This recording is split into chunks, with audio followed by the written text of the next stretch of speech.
Una cosa es cambiar el sistema productivo del país, ¿sí? En el cual se entrega a delegaciones a privados, y otra cosa es cambiar el sistema financiero. O sea, el sistema financiero es otra cosa, es otra unidad temática. Eso no hay unidad temática en toda la ley. El asambleísta John Vinuesa, legislador. Buenas tardes y gracias por estar con nosotros en la señal de los medios legislativos, la televisión legislativa y la radio de la Asamblea Nacional. Bienvenido.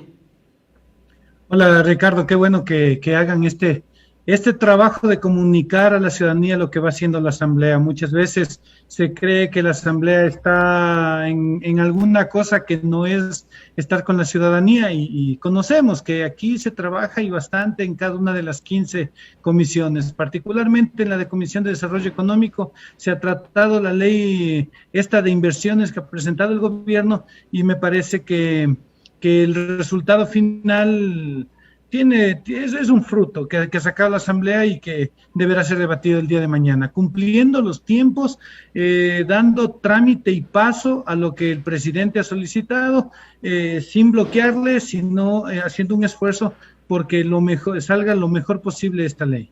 Claro que sí, legislador. Bueno, empecemos. En el último mes, la Asamblea Nacional, la Comisión de Desarrollo Económico, puntualmente de la cual usted es parte, trabajó en este proyecto de ley de inversiones que tiene el carácter de urgencia en materia económica. Empecemos un poco conociendo cuál fue el trabajo que desarrolló la mesa legislativa durante estos últimos días. Yo creería que el gran resumen es que se buscó un equilibrio entre las diferentes partes de una sociedad. Por un lado, el presidente, y al grupo al que representa, presentaron un proyecto de ley. Por el otro lado, en la Asamblea, en la comisión, hay diferentes bancadas, diferentes movimientos, cada uno que ha considerado que algunas cosas de la ley son buenas y que otras son malas. Particularmente yo he considerado que el informe que presentó la comisión tiene algunos vacíos todavía, no tiene los candados y límites que se necesitan en una ley que va a manejar y va a entregar al manejo privado, los bienes y servicios del Estado. Por lo tanto, decidí presentar un informe de minoría. Pero en general, el procedimiento, ya le voy a contar un par de cositas por ahí, en general así se ha mantenido y se ha cumplido con el procedimiento que manda la ley. La mesa legislativa entregó ya el informe para segundo debate y empecemos por conocer o ir desmenuzando esta iniciativa legal. En el Pleno del Parlamento ecuatoriano, uno de los temas que se topó fue la privatización de sectores estratégicos. Esto bajo la figura de alianzas público-privadas. ¿Qué es lo que señala el informe de mayoría respecto de esta contratación, esta modalidad de contratación que suscribiría el Estado con las empresas privadas en este caso? Hagamos primero una visión general, porque la visión general es súper importante. Esta ley tiene tres libros. El primero, que habla sobre tres conceptos: delegaciones, alianzas público-privadas y zonas francas. Sí, son tres cosas, digamos que diferentes. En cuanto a las delegaciones, ¿qué es lo que hace? Propone que cualquier servicio o activo del Estado sea entregado al manejo de manos de empresas privadas, ¿sí? Al manejo de empresas privadas durante 40 años. Sí, ese es el planteamiento básico. ¿No hace ninguna distinción, asambleísta? ¿No existe una distinción? Ok.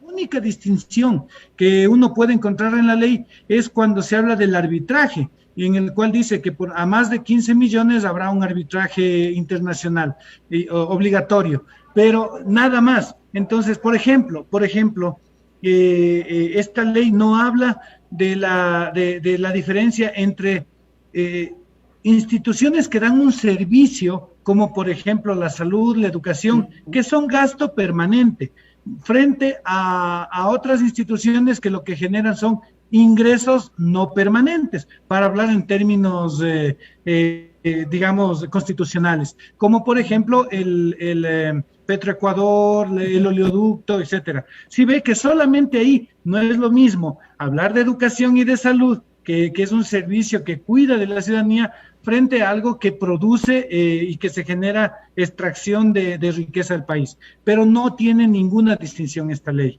¿Por qué no la tiene? Porque es una económica urgente, presentada rápido y ya. El segundo libro es un libro pequeñito que habla sobre temas del gobierno digital. Interesante, a mí me parece muy bueno. Y el tercer tema habla sobre un montón de cosas.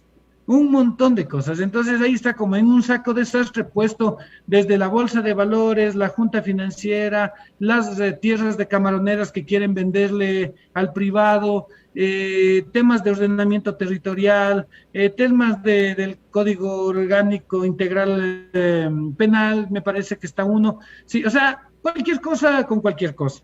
Entonces, cuando nosotros tenemos una ley que va a ser debatida en 30 días y que tiene cerca de 290 artículos, con 18 cuerpos de ley diferentes analizados, entenderá la complejidad de poder entrar en detalle en cada uno de ellos. Ahí está, diría yo, una primera observación de fondo de la ley.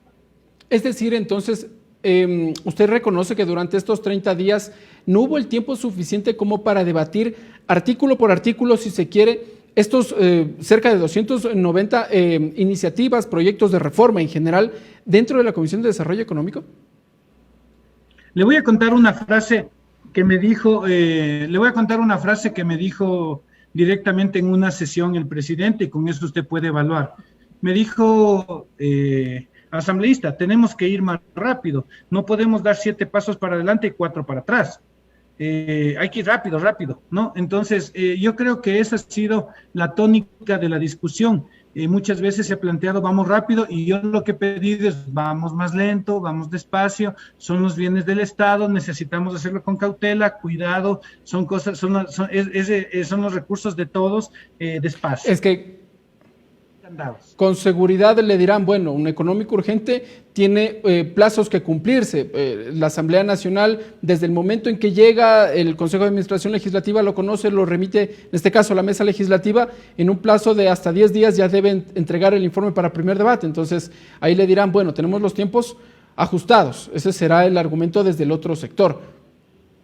Por supuesto, por eso mismo es que algunos de los capítulos era mejor dejarlos por fuera, no analizarlos y dedicarnos únicamente al libro 1, que hubiera sido bueno dedicarnos solo al libro 1, que ese es de inversiones, o digamos de desinversión del Estado, también se podría llamar, porque finalmente lo que hace es entregar, ya no invertir el Estado, sino que invierta el privado. Así es que podíamos haber eliminado casi todo el libro 3 sin ningún problema y el cuerpo de ley se mantenía intacto en su integralidad. Ahora bien, asambleísta, el gobierno nacional cuando presentó esta iniciativa justificó que hasta el 2025 habrían cerca de 30,000 millones de inversiones, 30,000 millones de dólares en inversiones que podrían ingresar al Ecuador con esta iniciativa legal.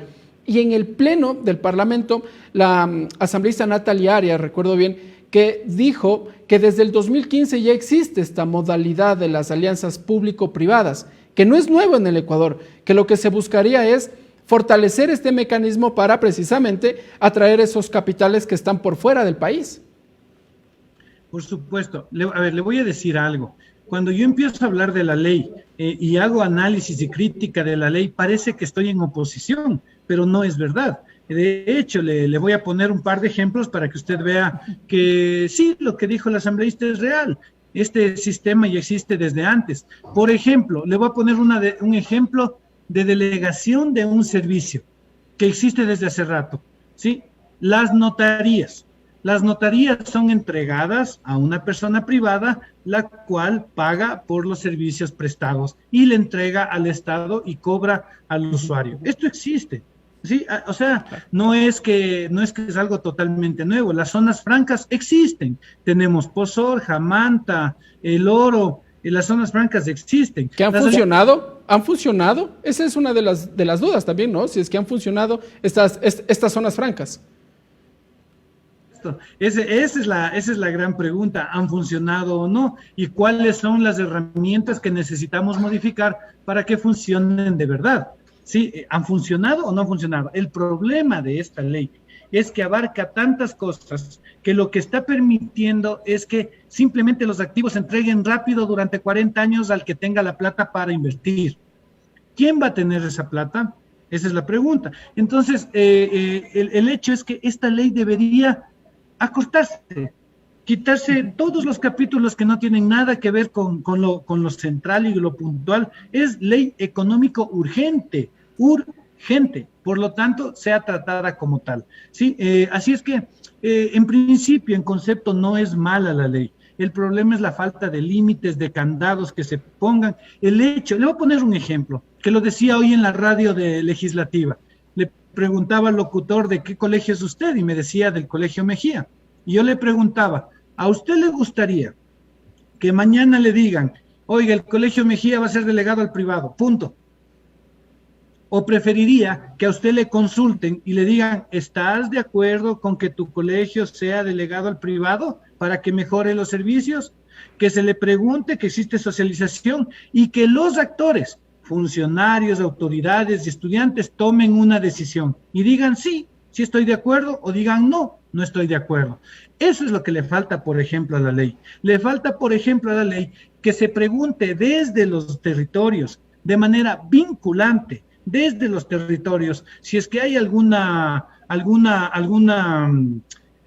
digamos, algún activo, ¿sí?, que esté ubicado en Loja, en Carchi, en Sucumbíos, se le pregunte a la gente del sector si desean que eso sea entregado a la administración del privado. Pero, si dicen que no, pues que se mantenga una prohibición durante un año. Pero, asambleísta, eso no tomaría un poco más de tiempo porque en el Ecuador también existe la figura legal de las consultas previas o prelegislativas, en el caso de la Asamblea Nacional.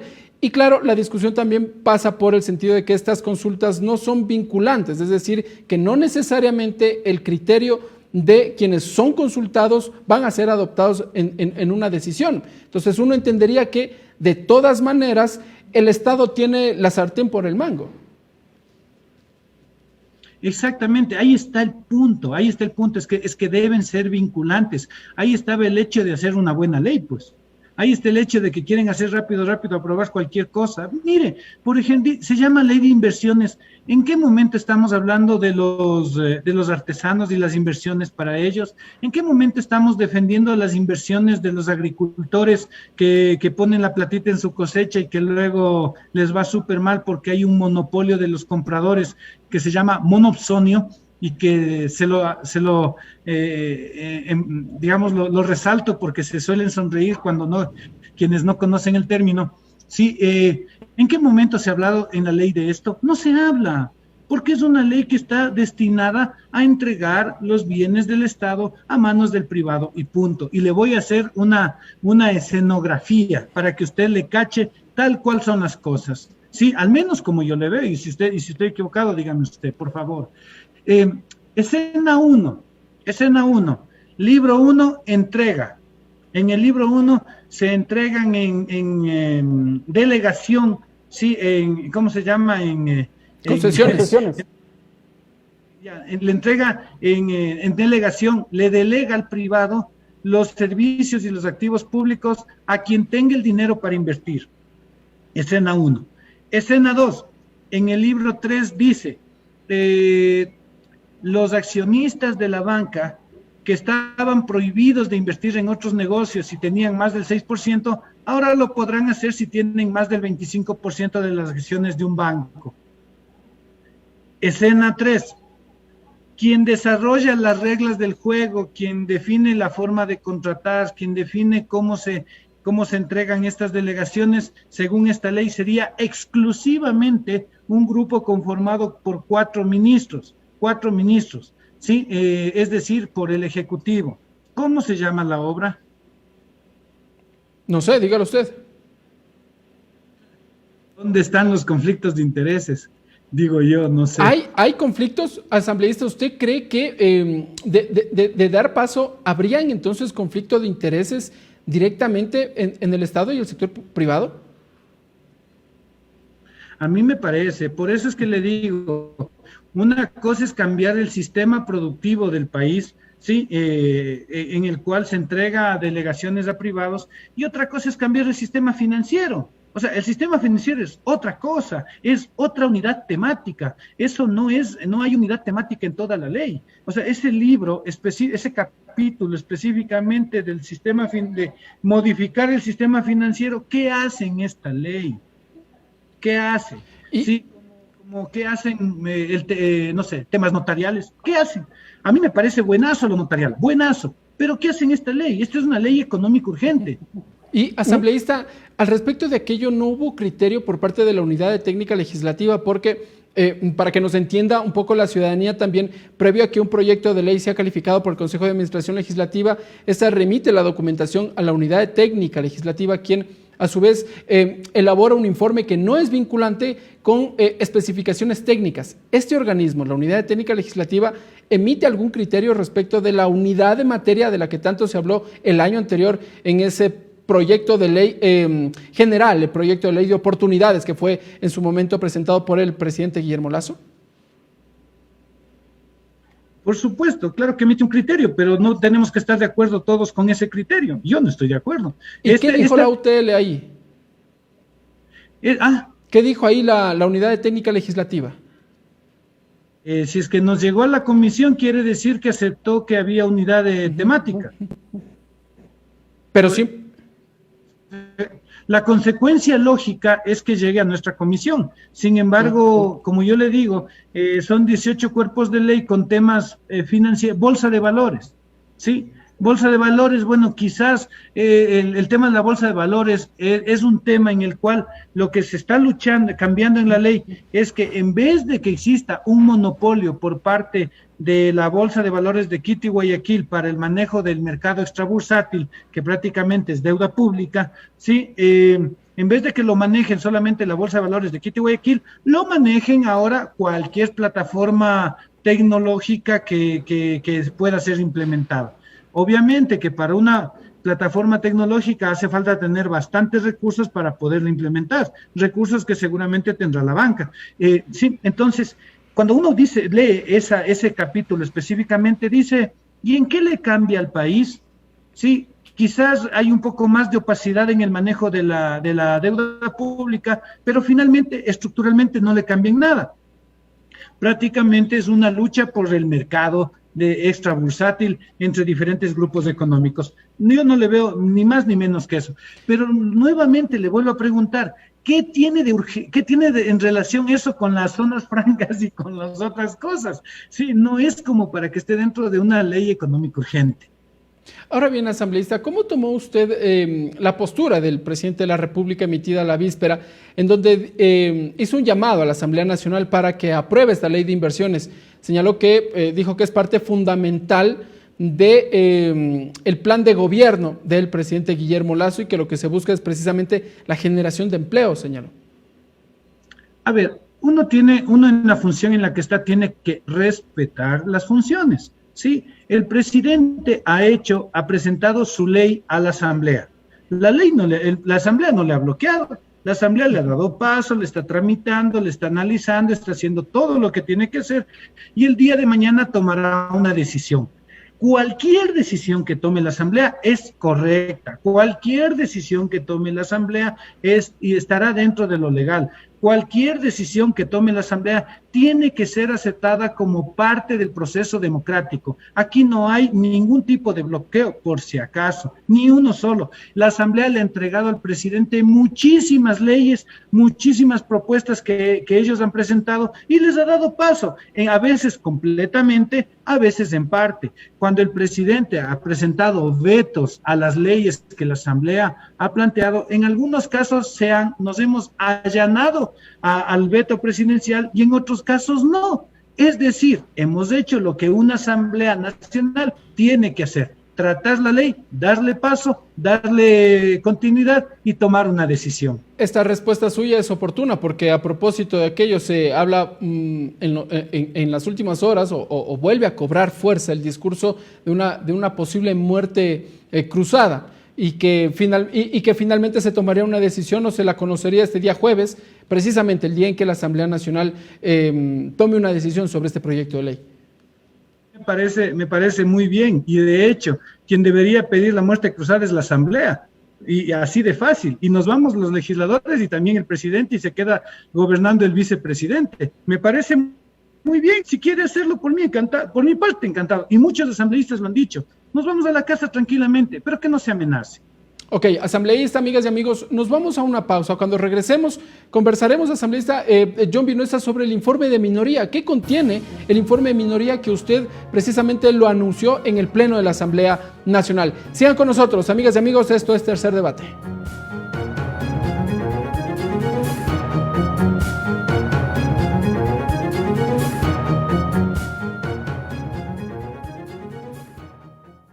La inseguridad cada vez nos causa más miedo. Hoy día nadie puede salir a la calle porque el temor que si uno sale ya no regresa. Ecuador afronta el inicio de año con más crímenes violentos de la última década. De acuerdo a cifras oficiales, nuestro país registró más de 240 muertes violentas en enero de 2022. Estos números triplican los asesinatos reportados durante el primer mes de 2021. Nosotros aquí estamos botados, porque aquí principalmente no tenemos la seguridad que debemos tener dentro de nuestros hogares mismos. El momento que estamos saliendo de nuestra jornada laboral es muy complicado, muy difícil. Con cuchillo en mano nos han quitado nuestras computadoras, nuestros celulares, herramienta de trabajo diaria para nosotros. La seguridad ciudadana en nuestro país es una preocupación permanente para el Parlamento ecuatoriano. La Comisión de Soberanía, Integración y Seguridad Integral de la Asamblea Nacional ha desarrollado 80 sesiones en las que priorizó varios proyectos relacionados con la seguridad ciudadana. Entre ellos, Código Orgánico de Seguridad Integral, Ley Orgánica de Seguridad Privada, Ley Orgánica de Desarrollo Integral Fronterizo, Ley Orgánica para el Uso Adecuado y Proporcional de la Fuerza, entre otras. Hay bastantes carros que son robados, que desvalijan todo. Entonces esa área también sería bueno que también se planteen en la Asamblea. El proyecto de Código Orgánico de Seguridad Integral ha recibido aportes de diversos actores institucionales y expertos. Además, propone un diseño del sistema de seguridad sobre un enfoque de integralidad. Crea el sistema de ciberdefensa, ciberseguridad y ciberinteligencia. Crea el Sistema Nacional Descentralizado de Gestión de Riesgos y crea el componente de inteligencia penitenciaria. Legislamos por la seguridad. Asamblea Nacional. Legislamos para la vida.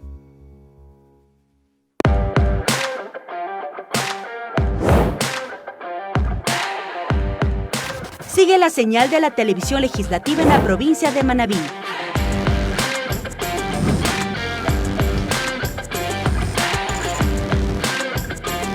Sintonízanos en el canal 45 por señal abierta.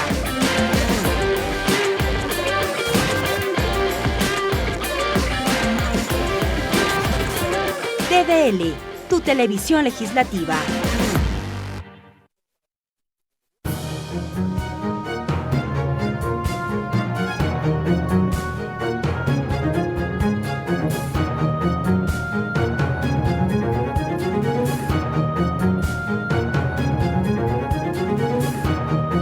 Siga Tercer Debate por Televisión Legislativa, Canal 42 en Pichincha, Canal 22 en Guayas, Canal 27 en Azuay y Canal 45 en Manabí.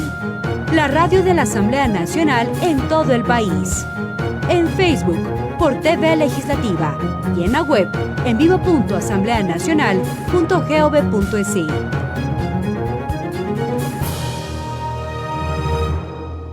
Gracias, amigas y amigos, por continuar con nosotros. En Tercer Debate conversamos con el asambleísta John Vinuesa respecto del proyecto de ley de inversiones. Decíamos en el cierre del anterior bloque, asambleísta Vinuesa, que usted fue quien mocionó, quien presentó un informe de minoría respecto de esta iniciativa legal. ¿Qué contiene? ¿En qué consiste este informe de minoría que, de no ser aprobado el informe de mayoría este día jueves, el suyo será sometido a votación por el Pleno de la Asamblea Nacional? Sí, claro. A ver, lo primero, busca tener límites y candados. Si estamos hablando nosotros de entregar al privado, al manejo por parte del privado, delegar al privado los servicios públicos, sí, pongamos un poquito de límites al inicio, hasta para ver cómo nos va. Entonces pongamos una prohibición sobre el agua, sobre los materiales, sobre la riqueza genética, sobre la biodiversidad, sobre la educación y la salud. Pongamos esos límites, primera cosa. ¿En qué consisten esos límites? ¿Cuáles son esos límites? El límite total, que dentro de esta ley no puedan entrar esos temas. Okay. O sea, no se pueden concesionar esos sectores, esas áreas. Básicamente. Claro, por el día de hoy, después de haber planteado en el informe de minoría, el día de hoy, el de mayoría recogió observaciones y puso un artículo para que no entre el agua, excepto en el caso de manejo de hidroeléctricas. Sí, lo cual es ya algo bueno del informe de mayoría. Luego está el artículo 7, que le da total excepcionalidad. El presidente de manera excepcional podrá manejar, concesionar o entregar los sectores estratégicos, así como los presidentes, quienes dirigen los GATS. ¿Y con qué criterios? O sea, ¿qué significa excepcionalidad? ¿Quién me define la excepcionalidad si no es la ley? Eso no es la Constitución, no está en la Constitución, porque recuerdo que en el debate decían que era una copia textual precisamente del articulado de la Constitución, que de manera excepcional el gobierno puede delegar. Por supuesto, entonces, ¿qué es lo que tienes que hacer en una ley? Tienes que normar eso que dice la Constitución, ¿no es cierto? Pero no lo hicieron, le copiaron textualmente, evidentemente dejando abierta la puerta, nuevamente sin límites y sin candados. Entonces pongan parámetros, pues cuándo significa excepcional, cuándo no significa excepcional. Sí, y es lo que más le falla a esta ley, aparte de la estructura de fondo que es, y cómo mismo vas a buscar la inversión, porque lo que estás haciendo es entregar los servicios, pero no estás dando un mecanismo de inversión. Recuerden que un inversor, inclusive con leyes más complicadas que las del Ecuador, va a invertir si tiene un mercado suficientemente grande. El mercado del Ecuador no es lo suficientemente grande como para grandes inversiones, por lo tanto, ¿en qué momento, en qué parte de la ley habla sobre cómo expandir hacia los mercados regionales? En ninguna parte. Sí, o sea, el meollo del asunto de las inversiones no está tratado en esta ley. Y para eso, asambleísta, se establecen tal vez incentivos, porque en los últimos años, de lo que hemos observado en la Asamblea Nacional, cuando se plantean, por ejemplo, la atracción de inversiones, se generan toda una serie de mecanismos de incentivos para que precisamente estas empresas ingresen al Ecuador. Tal vez menos IVA, no el pago del impuesto a la renta por 5 o 10 años, por ejemplo, o la disminución del pago del impuesto a la salida de divisas. Como por citar ejemplos, ¿se establecen algunos mecanismos para que precisamente esas inversiones que están fuera del Ecuador vengan a nuestro país? Oiga, le voy a contar 2 secretos nomás, 2 secretos. Si usted mañana no quiere pagar los impuestos, es facilito ahora, porque en la ley anterior, esa triste ley anterior, hay una parte en la que dice que usted puede negociar con el SRI, llegar a un acuerdo y el funcionario no tendrá ninguna responsabilidad y usted puede negociar sobre montos, multas y plazos y simplemente no pagar ningún impuesto. Así es que si quiere usted una ayuda tributaria, con ese articulito de la ley anterior, no paga nada de impuestos. Sí, o sea, si estamos en una situación terrible con esa ley anterior. Luego, le voy a contar otro secreto. Si usted tiene dineros en el exterior que no tienen un origen lícito, que no se conoce el origen, usted le puede traer al Ecuador, pagar el 2% y ya se vuelve lícito. Blanquear. Eso es blanquear dinero, si no estoy mal. Eso es blanquear capitales. Usted le pone el título, yo solo le cuento lo que está en la ley anterior. Le estoy un poco entendiendo lo que me está contando. Así está en la ley anterior, exactamente así. Entonces, pero bueno, pongamos que en las zonas francas se puso por 10 años no pagar el impuesto a la renta del 100%. En mi informe yo he dicho que se pague el 5%, que se dé una disminución del 95%. ¿Por qué? Porque de esta manera podemos ir llevando un registro de los impuestos, de lo que ha generado la zona franca. A mí me suena interesante, no creo que sea malo, pero no fue recogido por el informe de mayoría. Pues bueno, o sea, como yo sí tengo esa herramienta, al ser la minoría de las minorías, hacer en una, como le llaman, en una asamblea atomizada, hacer el átomo, entonces he usado esa herramienta para poder presentar una alternativa al país. Ahora bien, asambleísta, este día miércoles la Comisión de Desarrollo Económico entregó ya o aprobó con 6 votos. Me llama la atención allí la postura del Partido Izquierda Democrática. Quisiera conocer detalles de cuál fue la postura del Partido Izquierda Democrática en la votación de este texto definitivo, porque habíamos conocido que la víspera el Partido Izquierda Democrática había señalado que no estaban de acuerdo con el proyecto de ley y que finalmente ellos se irían por o el informe de minoría o por la negación y el archivo de la iniciativa legal. Empecemos por ahí. ¿Qué contiene el informe que fue aprobado este día miércoles y la postura del Partido Izquierda Democrática? Prácticamente, a ver, lo primero que le puedo decir, porque no soy parte de esa bancada, entonces yo no puedo mucho. Lo que le puedo decir es que la asambleísta principal, entiendo que está en Indonesia, la asambleísta Vilma Andrade, y estaba su asambleísta alterna, y ella tomó la decisión de apoyar el informe. En realidad el informe no cambia mucho, cambian 3 cosas. Cambia un artículo sobre el tema de los médicos, en el cual se salta una sentencia de la Corte Constitucional, cambia un tema del agua, pone la prohibición del agua que le conté hace un rato, y algún tema más lo que seguramente quizás se habrá ingresado posteriormente. Asambleísta, okay. Me llama la atención el articulado sobre el tema de los médicos. A ver, la Asamblea Nacional dio paso en la Ley de Apoyo Humanitario, si no estoy mal, en el artículo 20, una disposición para que los médicos que estuvieron en primera línea durante la pandemia, el inicio de la pandemia, obtengan su nombramiento y con ello darles estabilidad laboral. Hubo varios meses en el anterior periodo gubernamental en donde no se cumplió con esa disposición legal y hubo manifestaciones, movilizaciones y demás. El año anterior la Corte Constitucional me parece que declaró la inconstitucionalidad de ese artículo. ¿Usted me dice que se intentaría revivir ese artículo, el artículo 20, en este informe? Así es, eso está puesto el día de hoy, lo incluyeron en la ley. Y vea, ese es uno de los grandes problemas de una ley tan larga y tan grande y tan enorme, que le plantean una cosa y uno dice, oh, me parece bien, apoyo.